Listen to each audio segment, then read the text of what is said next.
Hello there everyone, my name is Emilio, welcome to my channel, and today's video I'm just going to show, it's just another movie haul. I've been making a ton of these movie haul videos recently, and I'm probably going to make more movie haul videos, but I've been buying a lot of movies recently, and I made a few different videos when it comes to the genre of movies that I presented. I made a superhero genre video, I made a comedy genre of a video I made, and here's just a huge mix of movies that I bought recently.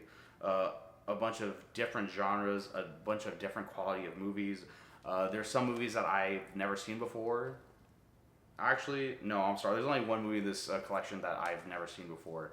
So I only have one blind buy, and some of these movies are just fun action movies, or just classic movies, or just movies that aren't really talked about, but I like them. So let's go ahead and begin with this Blu-ray haul. Here is the first movie that I bought. This is another Half Price Books edition. Most of these movies I bought at Half Price Books or at Barnes & Nobles.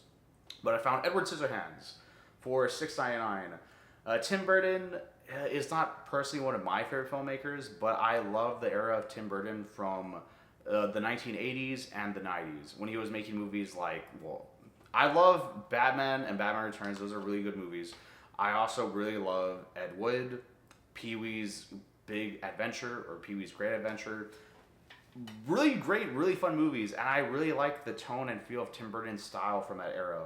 I'm not really a fan of Tim Burton, especially. He made some great movies in the 2000s, but man, he has not really made any good movies for quite a while now. I mean, I haven't even seen most of his films. I never saw Alice in Wonderland. I never saw Dark Shadows. To me, the last great movie that Tim Burton made was not Edward Scissorhands. It was Sweeney Todd. In fact, you can kind of say Sweeney Todd is a spiritual successor to Edward Scissorhands. Directed by Tim Burton, it stars Johnny Depp, and they each have like some sort of thing where they have knives. But yeah, Edward Scissorhands. I remember watching this movie as a kid. It was a little bit scary at the time. Like, I always remember seeing an image of this movie as a little kid, but once I saw this movie when they showed it on TV, I was like, damn, I thought this was like a movie for kids. I didn't know this was like some dark, tragic, romantic film. This movie is heartbreaking, but it's good to watch. And it also has Winona Ryder in the film. Older version. What the fuck? I didn't even notice this. I guess it's an older Blu-ray, but yeah. Winona Ryder's in it. Of course, you got like Johnny Depp and Tim Burton. They were like a good team. Haven't really made movies together in quite a long time now, but this is like one of Tim Burton's like considered one of his more great movies. Definitely one of his classics. So yeah, had to buy it, and yeah, also got Winona Ryder, who is a great actress, and damn, she's so great and fine in this film. Anyways, there you go, Edward Scissorhands. Here, and now this is the only blind buy that I bought that is Nikita, or La Fame Nikita. This is action crime thriller. It is directed by Luc Besson. When it comes to Luc Besson, I've only seen The Fifth Element and Leon the Professional. I've never seen this movie, so I decided to buy it. I've been wanting to buy it for quite some time, and I'm glad I did. Gritty, dark action movie. I don't know what this movie is about, but I know it's directed by Luc Besson, and it is like a low-key classic action movie. Definitely a different action movie compared to the types of movies that America would make, like Commando. But yeah, I decided to buy it. And speaking of Commando, I also bought Commando, starring Arnold Schwarzenegger. When it comes to 80s action movies, I kind of love that genre. I love Rambo. I love Roadhouse. I watched that movie recently and just found it so fun and entertaining. And I also really love Commando. In fact, this movie, it's a very simple movie. This guy is like some special super soldier. These evil people kidnap his daughter, and he is on a mission to not only find his daughter, but kill all the people who kidnapped his daughter. And it is just a fun, badass movie. It has some classic Arnold Schwarzenegger lines. You know, it's like... I'm not even going to mimic them. If you know Arnold Schwarzenegger, and if you've seen this movie, you know the lines that he says in this movie. It's just a fun 80s classic action movie. Had to buy it. Been meaning to buy it for quite some time now. And here's another movie that I bought that I haven't seen in a while. This is more of an art movie, more of a weird, dark film that kind of makes you feel, I don't know, a little, not depressed, but it's definitely a weird movie. But it's Bronson. And I gotta say, this is a great movie. It's directed by Nicholas Winding Refn, who directed Drive, and went on to make Only God Forgives, The Neon Demon. He hasn't really been making movies for a while now, but he is making a new movie that's coming out this year. I'm looking forward to watching it. But, and I've also never seen a lot of his movies. Like, I've never seen the Pusher trilogy. I want to see that at some point, but I don't really know where or how to watch those movies. But I bought Bronson. Really great movie. This movie is kind of like a Clockwork Orange, but a more modern version of that. Also, Tom Hardy, this is probably his best performance. In my personal opinion, it's my favorite performance of his. I think this is the movie that really blew him up when it came to be a legit actor. After this, you would see him in movies like Inception, Warrior, also a great movie. Of course, The Dark Knight Rises. But yeah, I don't think Tom Hardy, like, he was in movies, in the 2000s. He was in Layer Cake. He's also in, like, Star Trek Nemesis. But I think this movie really kind of blew him up. Sadly, Tom Hardy, I don't know what has really been going on with his movie career. In fact, something happened because he was, like, fired from a show that he's making, but now he's rehired. And he made the Venom movies, and in those movies, he's just wasted. But Tom Hardy is a great actor, and I wish he would go back to making better movies and doing more crazy, weird performances like this. But I'm glad he did the Venom films because I'm pretty sure he got paid a good amount of money for those films. The last Venom movie was forgettable. But yeah, Bronson is Tom Hardy at his best, so I had to buy it. And here's another movie that I had to buy: Mad Max. I don't own all the Mad Max movies yet. I currently just own Mad Max Fury Road and Furiosa, but I need to go back to buy the original classic Mad Max films. And I bought this one, of course. This is the one that started it all. This movie is not like the apocalyptic Mad Max that we get in movies like The Road Warrior or in Furiosa. This movie is kind of more or less like a modern, gritty Western.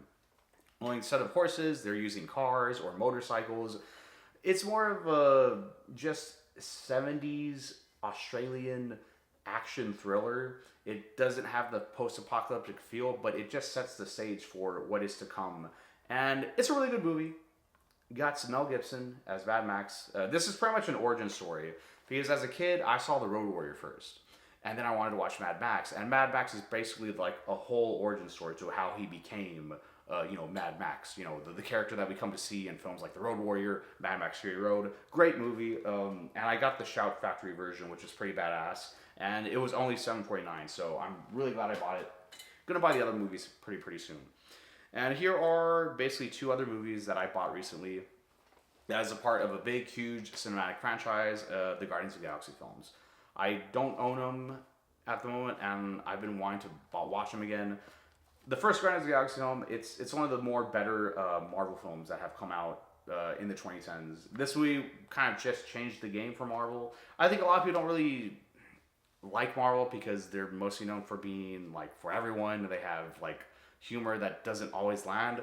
But I think the first Guardians of the Galaxy really is something special. Also, this movie was directed by James Gunn. He took characters that are not popular at all. Like, no one knew who the Guardians of the Galaxy was until this movie. This movie should have been like a complete failure. It should have bombed because like it had no big actors at the time. We got Dave Bautista. This was like his first legit like role that made him like a more prominent actor, because Dave Bautista did appear in movies, but they weren't like movies on a scale like this. They were like kind of B movies. This was like his first real A-list movie, and I think Dave Bautista does a great job. You got Bradley Cooper as Rocket the Raccoon.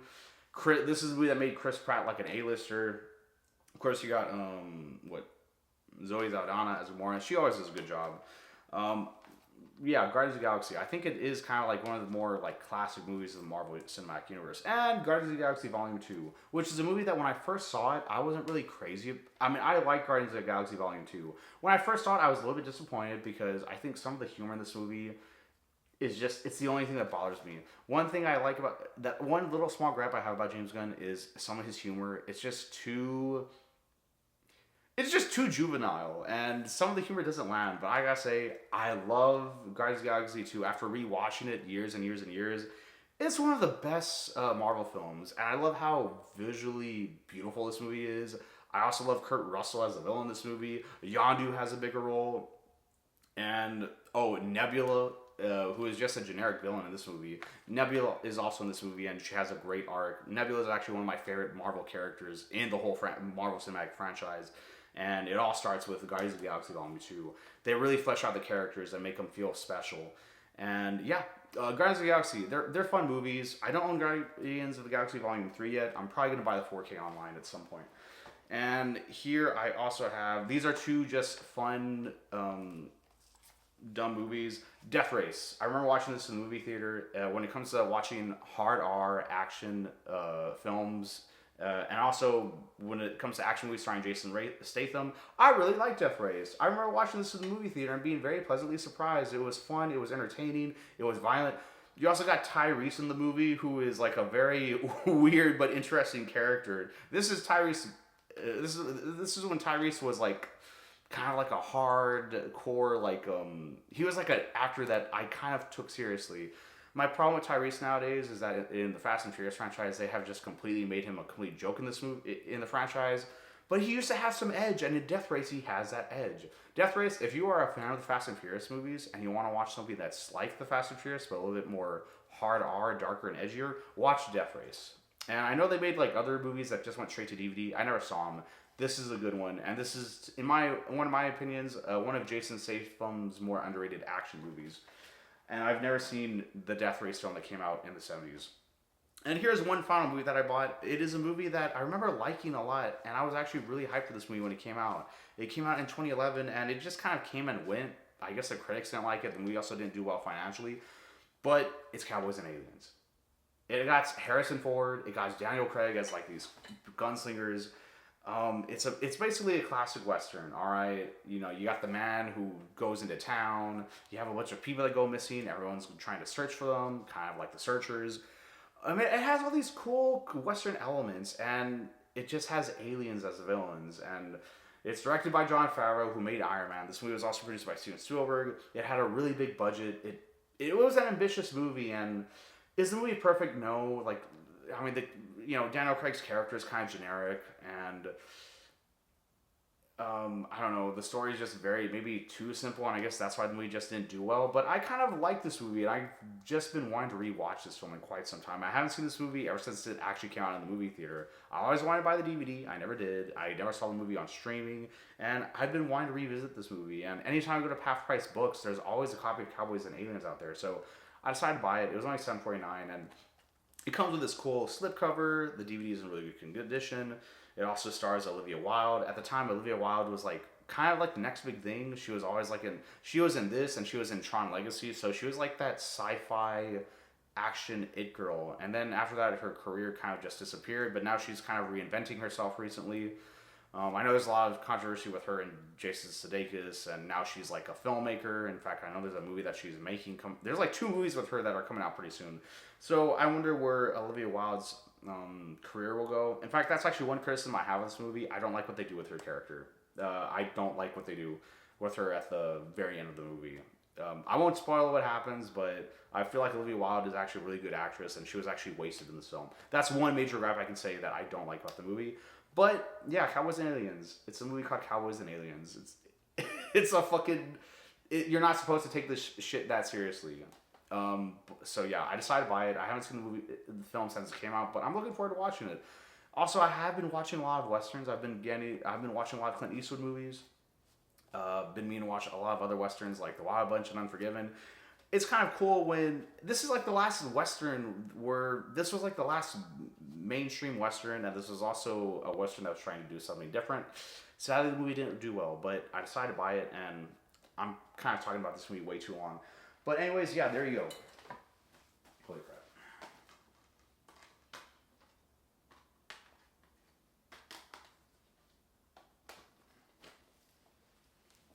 Anyways, yeah.